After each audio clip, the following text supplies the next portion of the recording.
Welcome to Tips and Tricks to Manage Your Inbox. If your inbox overwhelms you, then it's time to tidy it up. In this lesson, you'll learn quick tips and tricks to improve communication, streamline email management, and reduce frustration. After this lesson, you'll have the skills to quickly eliminate redundant emails, group conversations and contacts, and perform standard tasks efficiently. As a bonus, we'll also show you how to use categories in Outlook. This lesson will cover features available in Microsoft Outlook for Windows. Hello, and welcome to Tips and Tricks to Manage Your Inbox in Outlook. Today we'll cover how to clean up conversations, ignore conversations, show as conversations, quick steps, and contact groups. I'm Ivy Gray from WordRake, and I'm with Baron Henley from Affinity Consulting. Ready, Baron? Take it away. Hi, my name is Baron Henley, and this segment is going to be about tips and tricks to manage your inbox.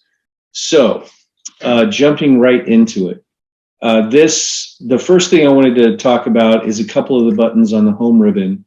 The first of which is ignore. So, as you can see in the delete group, there's a button called ignore. Now, let me explain when this is helpful. You've been copied on a conversation going back and forth amongst other parties, and you don't care about that conversation. So you're getting hit with all of these emails, and it would be rude for you to say, please take me off your conversation because I don't care. So you don't say anything and just have to keep deleting these incoming emails. What you can do instead is click on one of the emails of that conversation and click ignore. That will delete that particular email and any future volleys of the same conversation. What's good about it is the people you're ignoring don't know you're ignoring them unless, of course, they ask you a question to which you don't respond. But otherwise, it's a good way to kind of disengage from a conversation without telling anyone that you are disengaging.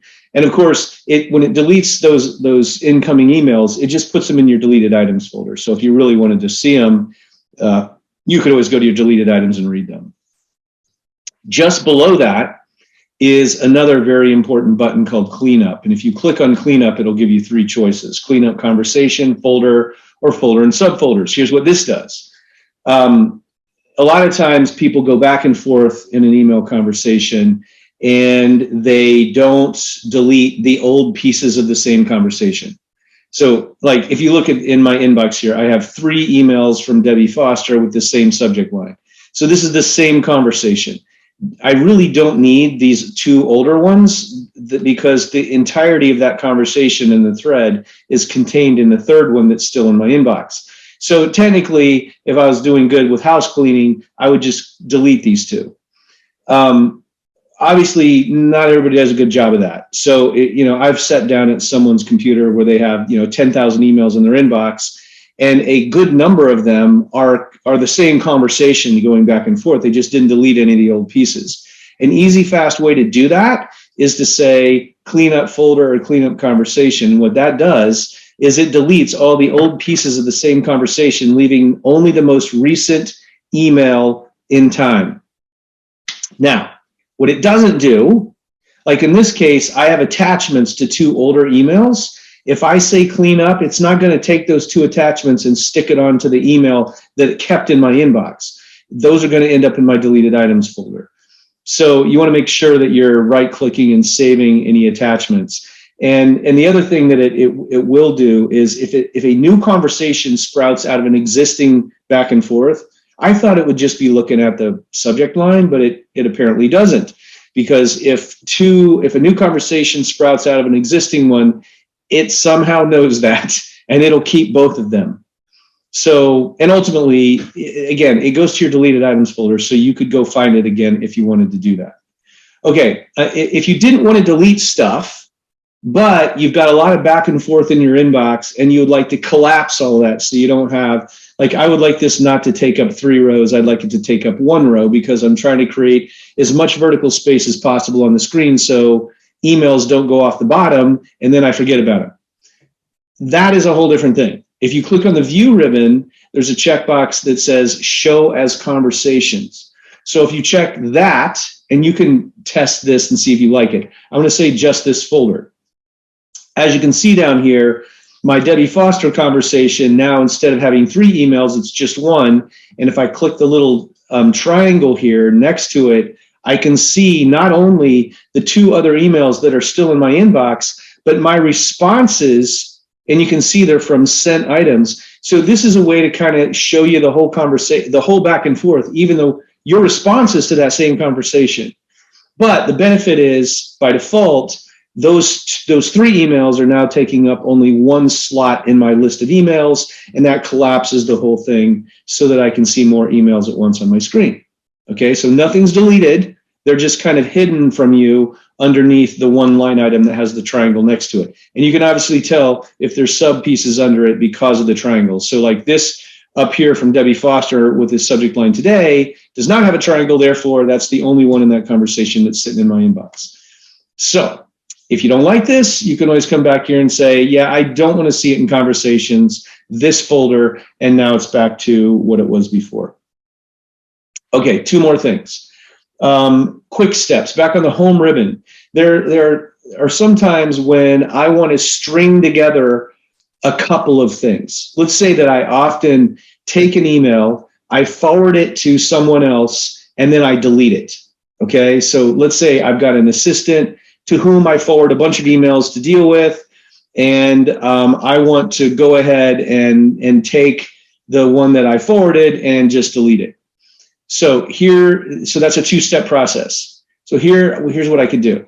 I could go up here to the quick steps, and I could say I want to create a new quick step, and I could call it forward and delete. Choose an action. I want to scroll down here, forward the email to, and let's say I always send it to Jeff Schoenberger. So I'll put in Jeff Schoenberger's email address. I could put in more than 1 address, of course, if I wanted. Why didn't that complete? There we go. And then I can say add an action. So I want to forward it, then add an action, and I want to delete the message or possibly permanently delete it, in which case it doesn't even show up in my deleted items. It's really gone. So in this case, I'm going to play it safe and just do delete message and hit finish. And now up here, I've got a forward and delete. So if I clicked on John Federico's email and I click forward and delete, it would forward a copy to Jeff, and then it would delete John's email out of my inbox. And you can string together more than 2 things. Like you can keep adding steps in that process. So in addition, I didn't show you this, but let me go back into it. You can also create a shortcut key, and they've reserved Control-Shift-1 through 9 so that you wouldn't even have to click on, you could just click on an email and hit the speed key and it would do whatever that shortcut or that quick step tells it to do. Okay, so you can think of this kind of like a macro in Word. It's kind of, you're rolling together multiple things into 1 click or 1 speed key. Okay, and then finally, there's a lot of times when I'm creating new emails and I'm sending this to a group of people. And so each time I type in the whole list of people. So like, let's say I wanted to send something to people in my department. Well, I'd have to type a lot of email addresses to do that. And that would be super annoying if I was always sending, let's say I've got 8 people in my department. I got to type in all 8 people. So here's what you do instead. Create what's called a contact group. So you use these in email, but you create them in contacts, which is kind of weird. But I click on contacts, and then up here you can see I've got a new contact group, and you can call it whatever. This is what you're going to type in the to or the CC field. So I could have a group called whatever. You can call it anything you want.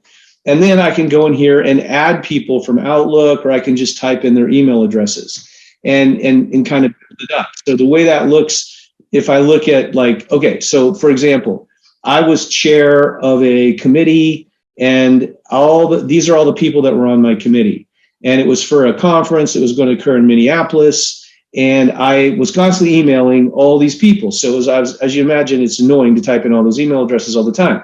So I created the name of the organization for which the conference was being held is ACLEA, which is obviously an acronym. So I said, let's call it ACLEA. And I just went in and added all these people. So now if I want to send an email to all those people, I can just say, I can come right here in the to, and I can type ACLEA. And as you can see, Ackley MSP pops up as an option. I put in my subject line, type my email message, and hit send. And it's going to go to like all 9 of the people on that committee, or 10, or however many there were. So that just speeds things up. And then let's say the committee is over and the conference is over and I don't need this anymore. I can just click on it and delete it like I would any other contact. Furthermore, you can come in here and add or delete people to your contact group anytime you want. No big deal. So these are easily editable if you want to do that. If I right click and say, actually, if I just double click it, I can open it up. So if I said add members from Outlook contacts, I can pick more people, or I can pick somebody that's already in here and I can say remove member. So it's very easy to add and delete people to a group. Anyway, that's just a few little tips on ways you could organize and keep up with your email a little better. Again, we went over the ignore, the cleanup, show as conversations, quick steps, and contact groups. Thank you for watching. If you have any questions, again, my name is Baron Henley, B. Henley at affinityconsulting.com. Thanks. Thank you. That was an informative lesson. This video was created by Ivy Gray from WordRake and Baron Henley from Affinity Consulting, who both trained as lawyers and are now Microsoft Word and Outlook enthusiasts and productivity experts. This video is part of a series. To sign up to receive tech tips and training videos via email, please visit wordrake.com/tech-tips. Are you ready to take Outlook to the next level? Unclear emails cause confusion and spawn long email chains that must be cleaned up and managed, and probably ignored. Don't contribute to inbox nightmares with your own long, boring, disorganized emails. Be part of the solution with clear, concise emails where the recipient confidently knows what comes next. WordRake can help. It runs in Microsoft Word and Outlook, and its suggested changes appear in the familiar track changes style. Now you can get editing help to cut extra words from your documents and emails. If you'd like to learn more, sign up to receive tech tips and training videos at wordrake.com/tech-tips. When you're ready to take your work to the next level, try WordRake. WordRake is clear and concise editing software that will improve your writing while respecting legally operative phrases and key legal content. It's a finely tuned collaborator that will help you satisfy clients, win more business, and do more high-value work. WordRake works in Microsoft Word and Outlook. It goes beyond Microsoft's built-in spelling and grammar checkers to help you reduce legalese and wordy writing. It uses complex, patented algorithms to find useless words, dull phrases, weak lead-ins, cliches, and high-level grammatical problems, then offers suggested edits inline. Your raked document will look just like a smart colleague with an English degree has revised your work using track changes. In 3 simple steps, you'll have a better document or email. Try it today at wordrake.com/trial.